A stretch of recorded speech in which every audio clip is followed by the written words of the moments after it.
우리는 계속 이 로마서의 말씀 가지고 지금 은혜 받고 있습니다. 로마서 3장 25절부터 32절 말씀인데요. 오늘은 28절까지만 가지고 말씀을 듣겠습니다. 25절 말씀에 보면 이 예수를 하나님이 화목제물로 세우셨다. 오늘의 핵심적인 단어는 화목제물입니다. 율법을 행하면 의인이 됩니다. 이것은 하나님께서 첫 번째로 정하신 의롭게 되는 길입니다. 율법은 십계명으로 요약되는 말씀들입니다. 이것을 다 행하면 하나님께 인정받고 구원을 받습니다. 그런데 사람이 율법을 행하지 못했습니다. 다 행하지 못했습니다. 그래서 율법을 가지고 살면 살수록 죄가 늘어만 갔습니다. 하나님은 인간이 율법을 다 행하지 못할 것을 아셨기에 의롭게 되는 길을 또 새롭게 준비해 주셨습니다. 여러분, 사실 율법은 하나님 앞에 의롭게 되는 방법입니다. 그런데 그 말씀대로 다 행동하고 실천하면 의롭게 됩니다. 그런데 문제는 우리가 몇 개는 실천하는 것에 자신이 있는데 어떤 것들은 실천을 도저히 못하는 것들이 있는 거예요. 그래서 실천하는 것만 열심히 한다고 해서 내가 의롭게 된다고 생각하는 사람들이 있는데 그것이 아닙니다. 실천 잘하는 것도 실천하고 실천할 수 없는 것도 실천해야, 율법을 다 행해야 그것으로 천국을 갑니다. 행위구원이 일어나는 거죠. 그래서 착한 일 하나만 해가지고 구원받는다고 생각하는 사람들이 많습니다. 그런데 절대 그렇지 않습니다. 하나님께서 율법을 다 행하지 못할 것을 아셨기 때문에 율법을 가지고 살 때 그 율법을 통해서 의롭게 될 수 있는 길을 예비해 놓으셨습니다. 그것은 바로 제사입니다. 제사. 그래서 구약시대에는 율법과 함께 율법 속에 제사의 제도가 들어있는데 이 제사를 통해서 율법으로 부족한 것들을 채울 수 있게 하셨습니다. 제사의 기능은 두 가지입니다. 제사를 통해서 깨끗게 하시게 하시는데, 첫째는 하나님을 예배하는 것이 제사의 기능입니다. 하나님을 예배하는 것, 이것은 하나님을 만나는 것입니다. 하나님 만나서 하나님을 높여드리고 하나님께 영광 드리는 것, 이것이 제사입니다. 제사는 하나님을 만나서 예배드리고 영광 돌리는 것인데, 예배로서 제사에서 중요한 것은 피의 제물이었습니다. 양이나 소를 죽여서 제단에 쏟고 또 제단에 쏟아야 했습니다. 제물의 피를 받으시고 하나님께서 예배를 받아주셨습니다. 여기서 예배드리는 사람이 부족한 것을 이 제단에 흘린 이 피로 덮으셨어요. 제단이 다 이렇게 덮여졌어요. 제단의 이 주변들이 피를 쏟으면은 피가 다 이제 그 죄를 덮어주셔서 하나님께서 그 피를 받으시고 예배드리는 그 성도를 그냥 받아주셨습니다. 오늘 또 이 말씀에서 중요한 것이 하나님께서 그냥 받아주셨다는 거, 넘어가 주셨다는 거, 이 말이 참 중요한 말씀도 또 있습니다. 두 번째로 제사의 기능은 죄를 정결케 하는 것입니다. 율법을 행하는 삶에서 흠을 가진 인간이 하나님 앞에서 죄를 씻는 길이 바로 제사였습니다. 죄를 가진 인간이 하나님 앞에서 의롭게 되는 길이었습니다. 이때 중요한 것은 희생제물입니다. 이 희생제물은 오늘 말씀에서는 화목제물이라 했습니다. 화목제물, 25절 말씀에 이 화목제물은 헬라어로 힐라스테리온이라고 합니다. 힐라스테리온. 어린 양을 죽여서 피를 제단에 쏟고 제단 불로 태워서 화목제를 드렸습니다. 그러면 죄로 멀어진 하나님과의 관계를 회복하고 다시 하나님 앞에 나갈 수 있었습니다. 그래서 하나님과의 관계가 화목하게 된다고 화목제물이라고 해요. 화목제물. 하나님과의 관계가 죄를 통해서 멀어졌고 이제 멀어지고 이제 그 하나님께서 심판의 대상으로 삼으셨는데 이 화목제물을 드림으로 해서 관계가 화목하게 변했다고 화목제물로라고 말을 합니다. 이런 방법으로 율법을 다 지키지 못한 죄인이 용서를 받아 하나님 앞에 의롭게 설 수 있었습니다. 하나님의 백성이 율법을 따라 살지 못한 상황에서 하나님 앞에서 의롭게 설 수 있는 길이 바로 제사였습니다. 율법을 통해서 의롭게 돼야 되지만 그 율법을 통해 다 지키지 못해서 죄가 우리한테 다시 들어왔는데 그 좋은 일을 하면서도 죄도 행해요. 이 두 가지 문제에서 하나님께서는 그러면 의롭게 한 거 그걸 보시는 게 아니고 죄를 보시는 거예요. 그런데 그것을 깨끗하게 하는 길이 바로 화목제물이었습니다. 그런데 오늘 말씀을 보면 이제 율법 외에 한 의를 보내셨다 하셨습니다. 21절 말씀에 율법 외에 한 의가 나타났다 했습니다. 22절 말씀에서는 그것은 바로 예수 그리스도 말미암아 모든 믿는 자에게 비치는 하나님의 의라 했습니다. 전에는 율법을 지키는 것이 하나님의 의였습니다. 그런데 율법 외에 하나님의 한 의가 나타났는데 그게 바로 예수 그리스도를 믿는 것입니다. 예수 그리스도를 믿는 것으로 말미암은 하나님의 의입니다. 이것은 예수 그리스도가 바로 하나님의 의라는 말씀입니다. 예수님을 그리스도를 믿는 것이 하나님의 의에 도달하는 것입니다. 그거죠. 전에는 율법을 행해야 하나님의 의에 도달했는데 이제는 예수 그리스도를 믿으면 하나님의 의에 도달하는 거죠. 그러니까 예수 그리스도를 믿는 것이 율법을 행하는 것과 똑같은 역할을 하는 것입니다. 23절 말씀은 지금까지 인간들에게 무슨 일이 있었는지 말씀하고 있습니다. 로마서 3장 23절 우리가 잘 아는 말씀입니다. 모든 사람이 죄를 범하였음에 하나님의 영광에 이르지 못하더니 모든 사람이 죄를 범하였다고 했습니다. 여기서 죄는 하나님의 율법을 다 행하지 못한 죄를 말합니다. 하나님께서 율법을 통해서 의롭게 인정받는 길을 제시하셨는데 모두가 실패한 것입니다. 그 결과 모든 사람이 하나님 영광에 이르지 못했습니다. 하나님 영광에 이르지 못했다는 것은 하나님을 만나지 못하는 불행에 처하게 되었다는 말씀입니다. 하나님을 만나지 못하니 하나님과 더욱 멀어졌습니다. 하나님 말씀과 멀어졌습니다. 하나님께 주시는 복을 받지 못했습니다. 영적인 단절의 시간이 그래서 심화되었습니다.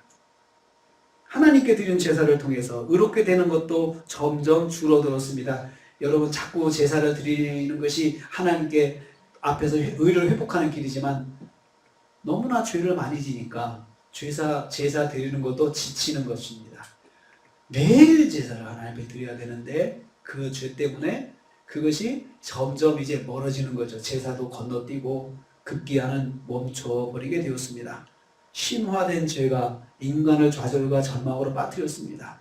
이제 하나님께서 구약에서 예비해 오신 또 다른 하나님의 의를 제시할 때가 되었습니다. 하나님께서 예비하신 또 다른 의, 하나님의 또 다른 의는 바로 예수 그리스도를 믿는 믿음으로 의롭게 되는 것이었습니다. 그리스도 예수 안에 있는 구속으로 말미암아 의롭다 하심을 이뤘습니다.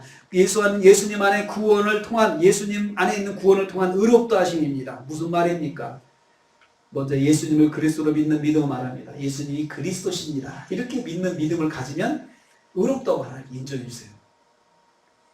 참 간단한 방법입니다. 그리고 예수님이 나의 구원자심을 믿는 것입니다. 예수님이 나의 구원자십니다. 이것을 믿는 것이 바로 구원의 길입니다. 의롭다 하심을 받는 길입니다. 내가 마음으로 믿어 입으로 시인하면 마음으로 믿어 입으로 시인하면 하나님께서 바로 그래 너는 의인이야 라고 인정해 주시는 것이죠. 그러면 이런 일들이 어떻게 일어납니까? 어떻게 예수님을 믿는 것이 우리에게 의롭다 하심을 얻는 길이 되는 거죠. 도대체 예수님 뭘 하셨기 때문에 도대체 예수님 뭘 하셔서 우리가 그 예수님만 믿으면 우리가 의롭다 하심을 받는다는 것입니까? 25절 말씀입니다. 25절 말씀 같이 읽겠습니다. 이 말씀 같이 읽겠습니다. 읽습니다. 이 예수를 하나님이 그리스도의 피로써 믿음으로 말미암는 화목제물로 세우셨으니 여기까지요. 화목제물로 세우셨다. 이 말씀은 예수님이 어떤 분인지 설명하는 말씀입니다. 이 예수는 하나님이 화목제물로 세우신 분이라는 것입니다. 화목제물. 이 화목제물이란 말은 구약의 제사에서 반드시 등장하는 용어입니다. 출애굽기에 시작해서 레위기, 민수기, 신명기에 등장합니다. 죄로 멀어진 하나님과의 관계를 회복하는 제사, 그것이 바로 화목제물입니다. 화목제사에 드려지는 제물이죠. 하나님께서 예수님을 화목제물로 삼으셨습니다. 화목제물은 바로 어린 양을 말합니다. 화목제물에서 희생제물로 드린 제물입니다. 어린 양을 죽여서 피를 제단에 쏟고 그 기름은 제단에 불살라 하나님께 드렸습니다. 이렇게 하면 하나님께서 죄인을 용서하시고 화목하셨습니다. 그리고 선포해 주셨어요. 너는 이제부터 의인이다라고 선포해 주셨어요. 예수님께서 어떻게 화목제물 되셨습니까? 다시 25절 말씀 보면 그의 피로써 화목제물 되셨다 했습니다. 그의 피로써. 예수님의 피는 십자가에서 흘리신 피를 말합니다. 이것을 다른 말로 보혈의 피라고 합니다. 이 피는 죄인의 피를 씻는 피가 됩니다. 마치 화목제와 속죄제에서 제단의 제물의 피를 다 쏟는 것과 같습니다. 예수님께서 십자가에서 죽으신 것은 속죄의 제물이 되신 것이고 피를 다 쏟으신 것은 속죄의 피를 제단에 다 쏟는 것이었습니다. 그래서 구약에서 선지자와 성경이 말씀해온 하나님의 의는 바로 예수 그리스도이십니다. 이스라엘 백성이 출애굽할 때 애굽 전역에서 내리친 죽음의 사자를 피하게 하실 때 어린 양을 죽여서 그 피를 집에 문설주와 문지방에 발라놓게 하셨습니다. 어린 양의 피를 발라놓은 이스라엘 백성의 집만 장자 재앙에서 벗어났습니다. 그 밤에 이스라엘은 어린 양의 피의 은혜로 값없이 구원을 받은 날이 되었습니다. 이스라엘은 그날을 출애굽하여서 구원의 장정에 돌입하게 되었습니다. 그때 그 어린 양이 바로 예수 그리스도를 상징하는 것입니다. 세례 요한이 예수님을 처음 만났을 때 선포한 말씀이 바로 이 말씀이었습니다. 보라, 세상 죄를 지고 가는 어린 양이로다. 이렇게 말했어요. 그 어린 양은 출애굽할 때 이스라엘 백성이 그 전날 저녁에 잡아서 피를 다 쏟고 피를 다 문지방에 발랐던 그때 죽었던 그 어린 양, 이스라엘의 죄를 속죄하신 어린 양, 그것을 말합니다. 이 어린 양이 바로 출애굽 어린 양이고 동시에 화목제물의 어린 양이고 번제의 어린 양입니다. 예수님께서 십자가를 지신 보혈의 피로 우리를 구원하셨습니다. 이 사실을 믿는 것이 우리가 구원받는 길, 우리가 의롭게 되는 길입니다. 예수님이 십자가에서 죽으심은 바로 우리를 구원하기 위해서 대속의 죽음을 당하신 것임을 믿는 것입니다. 그래서 25절 말씀이 그의 피로써 믿음으로 말미암은 화목제물이라 했습니다.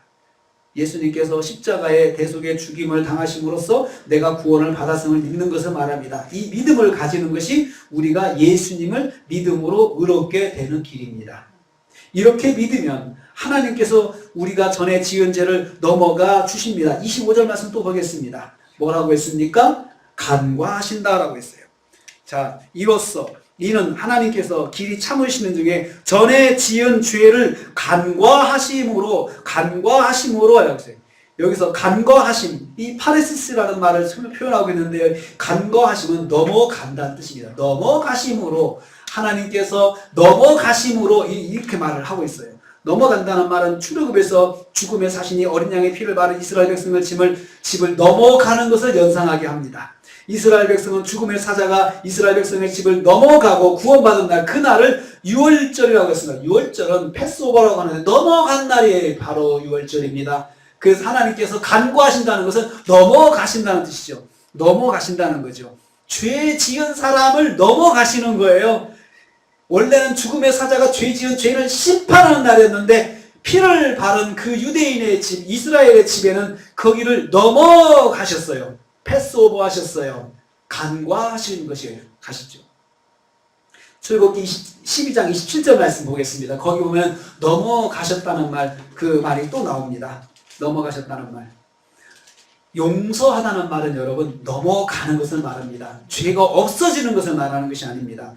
자, 12장 27절 말씀입니다. 같이 읽습니다. 너희는 이르기를 이는 유월의 유월절 제사라. 여호와께서 애굽 사람에게 재앙을 내리실 때에 애굽에 있는 이스라엘 자손의 집을 넘어사 우리의 집을 구원하셨느니라. 아멘. 아멘. 여기까지요. 이스라엘 자손의 집을 넘어사. 그래서 넘어가신 것을 기념하는 제사가 바로 유월절 제사예요. 유월절 제사. 이것을 유대인들은 유월절이라고 지키고 있습니다. 유월절 제사는 여호와께서 이스라엘 자손의 집을 넘으사 이스라엘을 구원하신 것을 기념하는 제사입니다. 넘으신 것을 기념하는 것이 유월절입니다. 넘으시다라는 말은 간과하다는 말입니다. 예수님께서 유월절 어린 양이 되셔서 믿는 자들을 하나님의 심판에서 구원받게 하셨음을 의미하는 것입니다. 여러분, 우리가 예수님을 믿으면 예수님의 보혈의 공로를 믿는 것입니다.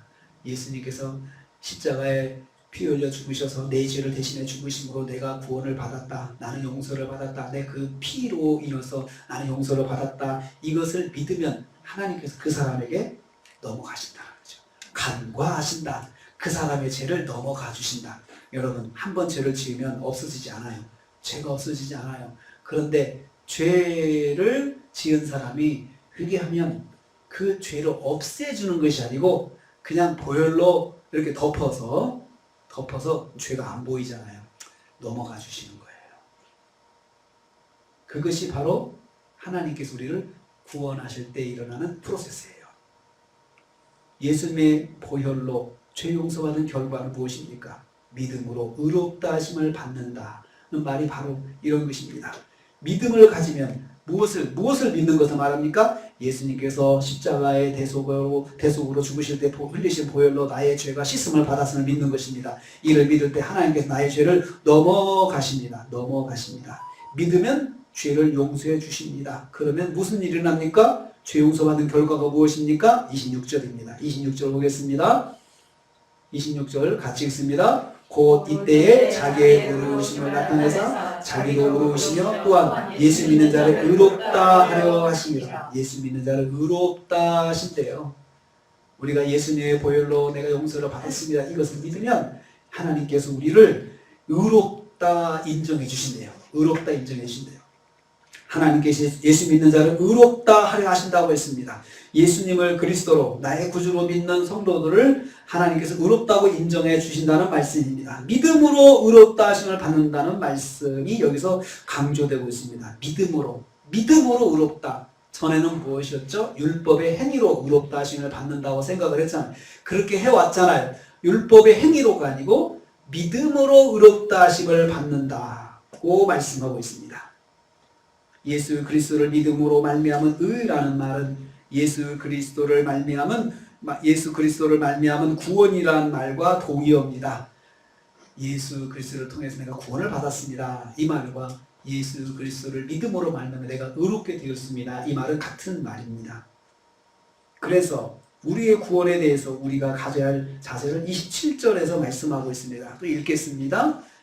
그런즉 자랑할 때가 어디냐? 있을 수 없느니라. 무슨 법으로냐 행위로냐 아니라 오직 믿음의 법이라. 우리는 구원을 자랑할 수 없다고 말씀했습니다. 절대로 있을 수 없는 것은 구원을 자랑하는 것입니다.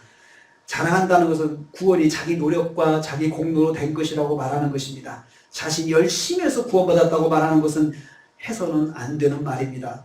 우리가 구원받은 것은 오직 믿음의 법으로 된 것임을 반드시 기억해야 합니다. 믿음의 법이 무엇입니까? 십자가에 예수님께서 보혈을 흘려 죽으셔서 나의 죄를 씻어주셨고 내 죄가 용서를 받았습니다. 이 사실을 믿는 것이 믿음의 법이에요. 이것으로 내가 의롭다 하심을 받은 것이죠.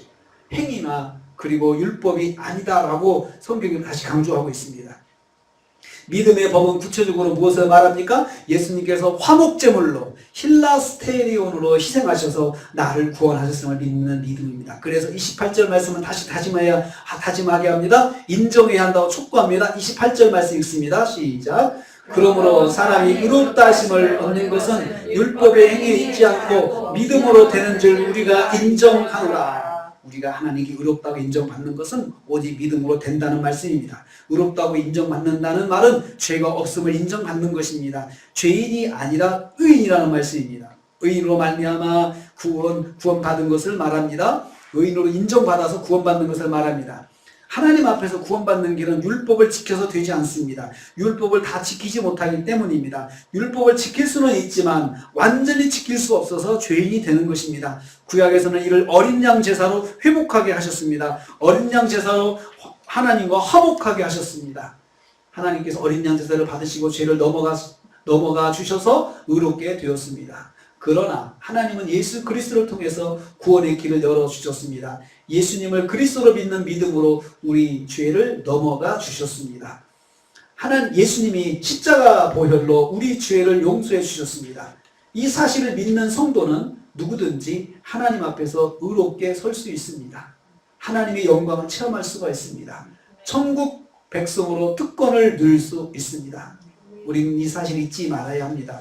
우리가 인정하노라 믿고 시인해야 된다는 것이죠. 무엇입니까? 믿음의 법으로 믿음으로 의롭다 하심을 얻었다는 것입니다. 사랑하는 성도님들, 예수 그리스도를 믿음으로 우리는 의롭다 하심을 받았습니다.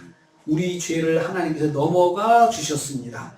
그리고 지금도 우리는 예수 그리스도의 보혈을 의지하고 하나님께 나갈 수가 있습니다. 십자가의 공로를 의지하고 하나님께 나갈 수가 있습니다. 누구든지 믿는 자는 이 은혜를 누리게 되는 것입니다. 하나님께서 예수님을 우리를 위한 화목제물로 세우셔서 우리의 구원의 길을 열어 놓으셨습니다. 이 말씀을 믿는 자에게 구원의 은혜를 베풀어 주십니다. 이것이 바로 복음입니다. 복음은 예수 그리스도를 믿음으로 의롭다 하심을 얻었다. 이 사실을 우리가 인정하는 것입니다. 믿고 시인하는 것입니다. 그래요, 나는 예수님을 믿음으로 예수 그리스도의 공로, 십자가의 공로로 내가 구원을 받았습니다. 이렇게 고백하는 것이 그게 바로 복음입니다. 그러나 사람들은 율법의 행위로 구원을 받고자 합니다. 자신의 선행으로 구원을 이루고자 합니다. 한두 가지 선행을 행하고 이것이 자기 구원의 근거라고 말합니다. 그것들로 구원을 받지 못합니다. 율법으로 구원을 이루려면 완벽해야 합니다. 한두 가지 행하고 다른 것을 범하는 것은 죄인이 됨을 기억해야 합니다. 10가지를 행해서도 한 가지를 범하면 죄인이 되는 것을 기억해야 합니다. 그래서 오늘 말씀에서 강조합니다. 사람이 의롭다 하심을 얻는 것은 율법의 행위에 있지 않다. 28절입니다. 오직 믿음으로 의롭다 하심을 얻는 것입니다. 예수님이 십자가 대속의 죽으심으로 흘리신 보혈로 우리를 하나님께 나갈 수 있게 하는 화목제물이 되셨다는 것을 믿는 것입니다. 예수님이 뭘 하셨는데 화목제물이 되신 거예요. 날 대신해서 내가 죽어야 되는데 예수님께서 대신 죽으셔서 나를 구원하셨다. 이것을 믿는 것입니다. 예수님의 보혈을 믿는 자를 하나님은 넘어가시고 용서하신다는 사실을 우리는 기억해야 합니다. 오직 예수님의 보혈만이 나의 구원을 보장하는 것입니다. 이 사실을 믿는 것이 구원의 길입니다. 의롭다 하심을 받는 길임을 믿고 기억하시기를 바랍니다. 예수님께서 화목제물 되셔서 내가 구원을 받았습니다. 이렇게 확신하고 선포하는 것, 이것이 바로 의롭다 하심을 받는 길입니다. 기도하겠습니다. 주님께서 나를 대신해서 십자가에 죽으시고 대속의 제물, 화목제물 되어주신 것을 감사드립니다. 우리는 죄 가운데 살 수밖에 없는 죄인임을 고백합니다. 이러한 죄나 십자가 보혈로 의롭다 인정해 주신 아버지께 찬양과 영광을 돌립니다. 매일 생활 속에서 하나님의 구원의 은혜를 기억하고 구원의 감격과 기쁨이 충만하게 하옵소서. 이 기쁨과 감격으로 말씀을 붙잡고 사는 저희들 되게 하옵소서. 예수님의 이름으로 기도하옵나이다. 아멘. 지금은 나를 구원하신 우리 주님 예수 그리스도의 은혜와 화목제물 되셔서 우리를 용서하시고 우리를 구원하신 우리 주님의 은혜와 하나님 아버지 무한하신 사랑하심과 성령님의 감동교통 충만 이루하시니 오늘 구원의 은혜에 감사하고 감격하고 주님께 영광을 돌리면서 주님처럼 떠나는 우리 성도들 머리 위에 그리고 가정과 생활에 교회와 관계된 모든 기관들 위에 함께하지 못했지만 여러 곳에 흩어져진 형제자매들 그리고 투르키예와 그리고 또 시리아에 지진당한 그 영혼들에게 그리고 또 그 나라의 정부와 그 백성들에게 그리고 선교사님들 가정과 사역 위에 지금부터 영원토록 함께 있을지어다. 아멘.